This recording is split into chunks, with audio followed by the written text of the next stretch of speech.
everybody.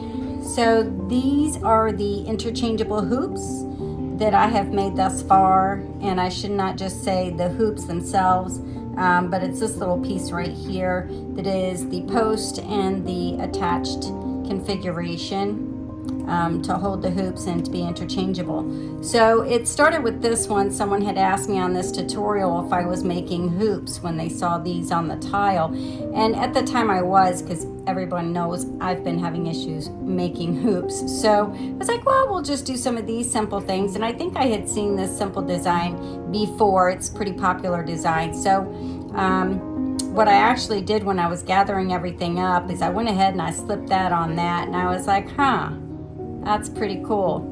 So from there, I just went through and played with different thicknesses, the ovals versus the circles inside.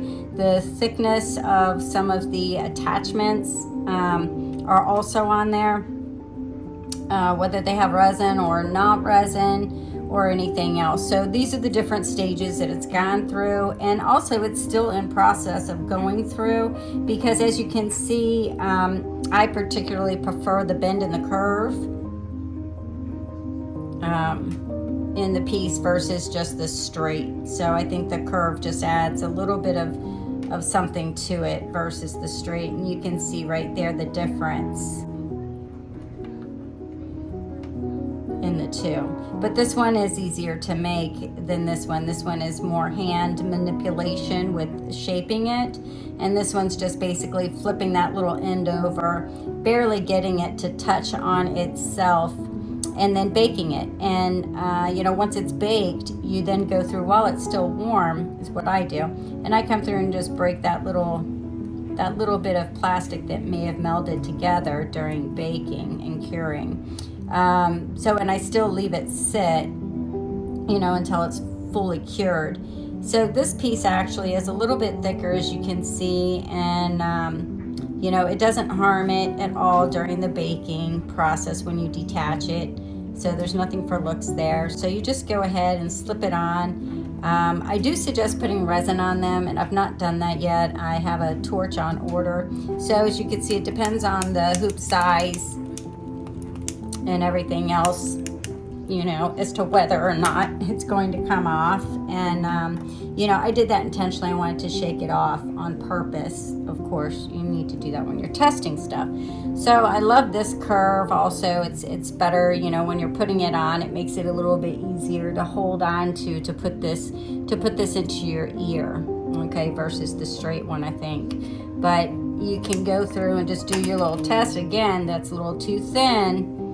This has resin on it. It's a little bit heavier piece, and I actually do plan on resining the back of these. So this piece is probably going to be resined 3 or 4 times, because I do like the fact that these match.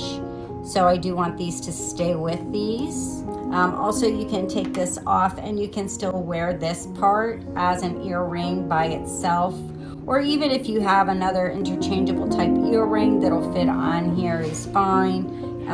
So those are good little pros to it. So I love this method, and just to clip them on, and then they stay on.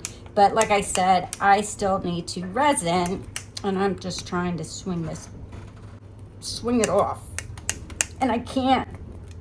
All right, there we go. We see that's not broken. That just goes back right where it is. It doesn't have any resin on it. This is a heavy piece. It does have resin on the one side, but not on the other. But it's not the thinnest piece either. So you just saw, unless somebody's out there doing I don't know what to their earrings, you can't put it through too much more abuse than what I already do when I'm trying things out. So you guys let me know if this system works for you, if you like it, if it's thumbs up, thumbs down. Much appreciated. I do love to test things, and that's what I love about clay. Thank you.